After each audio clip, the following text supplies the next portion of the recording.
Hello friends, welcome back to Nivi's kitchen. எப்படி இருக்கீங்க எல்லோரும்? இன்றைக்கி வந்து நம்ம ஒரு ரெசிபி வீடியோ தான் ஃப்ரெண்ட்ஸ் பார்க்க போகிறோம். இது வந்து ஒரு டிஃப்ரெண்ட்டான ஒரு சப்பாத்தி பராத்தான்னு சொல்லலாம். இன்றைக்கி நம்ம பார்க்க போகிறது என்னென்னா மேத்தி பராத்தா. வாங்க எப்படி பண்ணுறதுன்னு பார்ப்போம். இது வந்து நம்ம கார்டன்லேயே வெந்தயக்கீரை போட்டு எடுத்து வச்சுருக்கோம். இதை வந்து இப்போ நம்ம கட் பண்ணி எடுத்துகிட்டு வேரெல்லாம் கட் பண்ணிடணும். தண்டு மட்டும் வச்சுட்டு இதை நம்ம சின்ன சின்னதாக இப்போ கட் பண்ணிக்க போகிறோம். சின்ன சின்னதாக கட் பண்ணிக்கிட்டு நம்ம வந்து மெலிசாக பிஞ்சியாக இருக்கிற தண்டெல்லாம் போட்டுடலாம். பட் மொத்தமாக இருக்கிறது வந்து நம்ம சப்பாத்திக்கு போடக்கூடாது, பராத்தாக்கு போடக்கூடாது. அது நம்மளுக்கு ஒரு மாதிரி இருக்கும் சாப்பிட. ஸோ அதனால் மொத்தமாக இருக்கிறது மட்டும் எடுத்து வச்சுருங்க. இப்போ அங்கே நான் சின்ன சின்னதாக இப்போ கட் பண்ணிட்டேன். அதில் மொத்தமாக இருக்க தண்டை மட்டும் எடுத்துட்டேன். நான் இந்த மாதிரி எடுத்துகிட்டு சின்ன சின்னதாக கீரையை கட் பண்ணிவிட்டு அது ஒரு பேசினில் இப்போ நம்ம வந்து ஷிஃப்ட் பண்ணிக்கலாம்.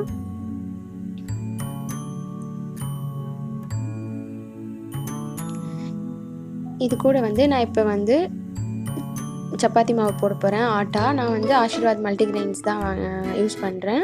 ஸோ அதை வந்து நாங்கள் ஒரு 4-5 பேர் சாப்பிட்றதுக்கு தேவையான அளவு போட்டுக்கிட்டேன். அது கூட வந்து ஒரு 3-4 டேபிள் ஸ்பூன் அளவுக்கு கர்ட் எடுத்திருக்கேன். கொஞ்சம் புளிச்ச தயிர் எடுத்திருக்கேன்.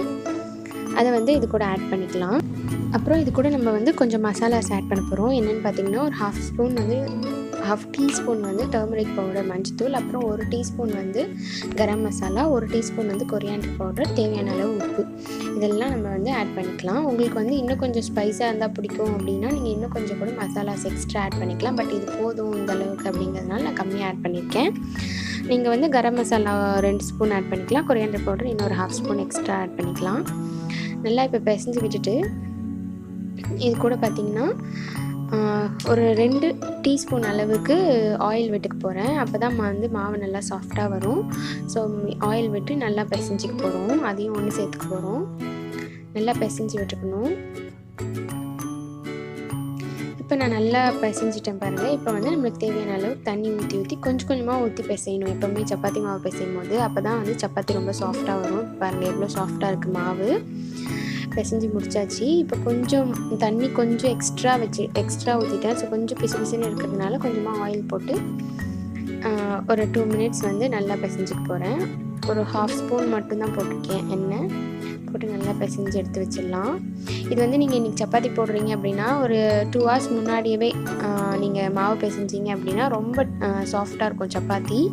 இது வந்து நான் ஒரு 1 hour முன்னாடி பிசைஞ்சிட்டு இந்த 1 hour வந்து இதை நம்ம நல்லா ஊற வச்சிட போகிறோம். மாவு பாருங்கள் எவ்வளோ சாஃப்டாக இருக்குது. இப்போவே இன்னும் ஊறிச்சு அப்படின்னா இன்னும் நல்லா சாஃப்டாகிடும். இந்த சப்பாத்தி நீங்கள் உங்கள் வீட்டில் கண்டிப்பாக ட்ரை பண்ணி பாருங்கள் ஃப்ரெண்ட்ஸ். ரொம்ப டேஸ்ட்டாக இருக்கும். அதே மாதிரி வீக்லி ஒன்ஸ் இந்த மாதிரி மேத்தி பராத்தா சாப்பிட்டோம் அப்படின்னா ஹெல்த்துக்கும் ரொம்ப நல்லது. ஒரே டைப்பாக கீரையை ஒரே மாதிரி கூட்டு பொரியல் அந்த மாதிரி எடுத்துக்கிறத விட இந்த மாதிரி நம்ம பராத்தாஸ் கூடயும் சேர்த்து எடுத்துக்கிட்டோம் அப்படின்னா டிஃப்ரெண்ட்டாகவும் இருக்கும். அதே சமயத்தில் நம்ம கீரை சாப்பிட்ட மாதிரியும் இருக்கும்.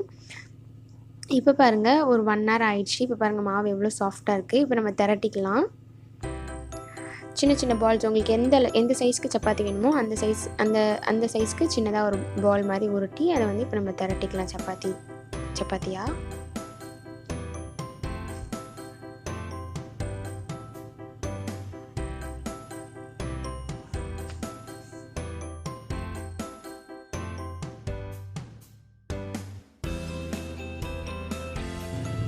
இந்த மாதிரி நம்ம கொஞ்சம் சப்பாத்தி திரட்டி வச்சுக்கலாம். இங்கே பாருங்கள் நான் இத்தனை சப்பாத்தி திரட்டிட்டேன். இப்போ நம்ம வந்து சப்பாத்தி போட்டு எடுத்துடலாம் கல்லில்.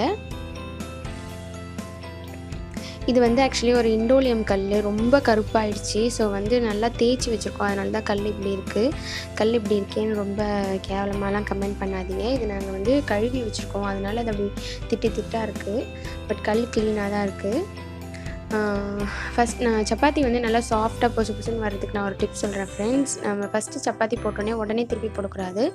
ஒரு 10 செகண்ட்ஸ் அப்படியே விட்டுட்டிங்கன்னா அடியில் வந்து சின்ன சின்னதாக வந்து பொறியாக இருக்கும். அந்த மாதிரி வந்ததுக்கப்புறம் திருப்பி நம்ம ஃப்ளிப் பண்ணி போடணும். அந்த சைடும் நல்லா அந்த மாதிரி சின்ன பொறியாக வந்ததுக்கப்புறம் ஃப்ளிப் பண்ணிவிட்டு அதுக்கப்புறம் ஆயில் விட்டு எடுத்தீங்க அப்படின்னா சப்பாத்தி நல்லா உப்பி வரும்.